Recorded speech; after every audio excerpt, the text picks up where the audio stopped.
northwest. Rather than going to Ireland, which is a place they considered, or Amsterdam, which is a much bigger place than ours in terms of the facilities that we've got. They haven't even been to the government and said, we're Google, we want you to give us some incentives to come here. They've made that decision based on what the Northwest already has. And why do they need to build a node? Because they're actually getting closer to their end consumer, which is a very, very important aspect of delivering the content in the quality without the latency in the infrastructure that exists today. And also, they have an option of being diverse of London, which was a very, very important aspect of the requirements.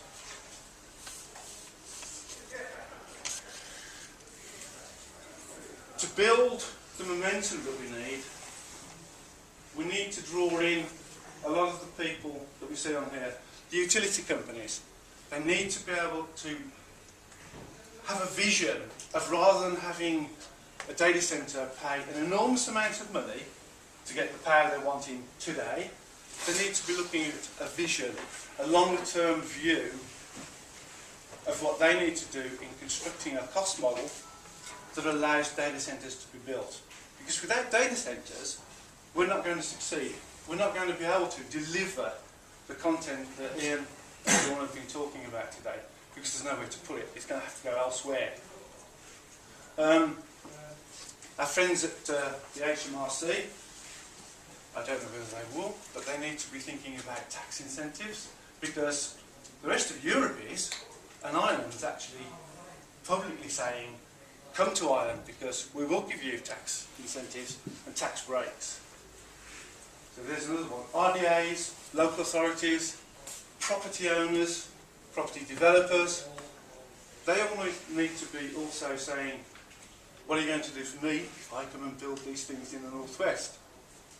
Property rent, holidays, the government will shortly be looking at property valuation and therefore rateable value. They need to be cognizant of the fact that we need them to be very cautious, and dare I say small conservatively, about what rises they bring about in that particular area. Technology partners, we haven't talked about today. There are a lot of people, Intel, HP, Cisco, all thinking about the technologies that they can introduce. Cisco are going to be over in Daresbury shortly, and they're creating an incubation, a technology incubator. Intel, they're actually developing and they're introducing a green 10 gig internet interface card for servers, which they say will actually reduce power consumption, therefore help the green philosophy that we all need to be aware of. So, gone through the opportunities that the region's got, we can draw in huge multinational, international companies into the region. We have done, we've proved that already. But we do need to build more infrastructure. That's not just fibre.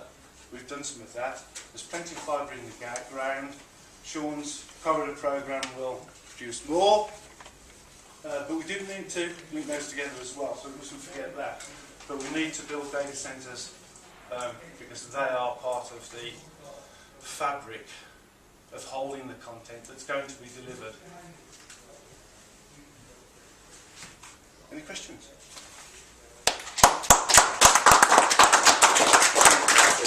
So, Enrix reckons the Northwest needs more data centres. Who does Enrix think should be building these data centres? Well, we're working with a number of people, in actual fact, that are private individuals that have already seen the opportunities are there, and there's one actually being built that starts in about a month's time. It's already sold. The whole of the data centre has gone. So he's actually now planning the second data centre in the Northwest, and that's a third sold today.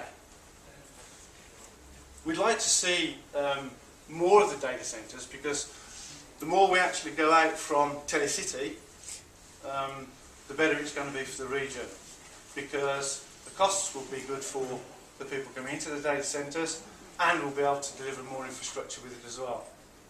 Great for the economy, because we're actually producing jobs. That's going to bring in revenues. The economy will grow. So you're not advocating local government build data centres then?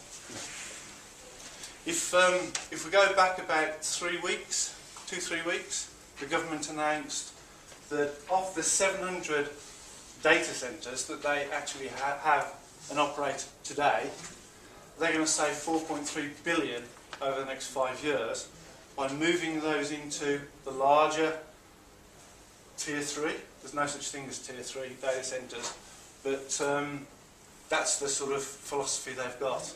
They're moving out of their little machine rooms that they call data centres, putting those into the big data, but there aren't any. There are not enough to actually soak up the amount of just the government's requirements. So, no, I'm not asking local government.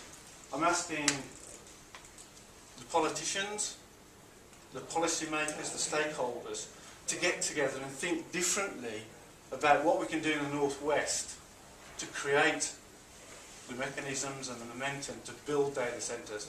Because without them, we're going to lose out. Is that all right? That's your question. Great. There are no more observations. I'm conscious that we are running a bit late. Yeah, sorry. No. It wasn't all down to you. What was the analogy? I shouldn't use the analogy of the terminal center on the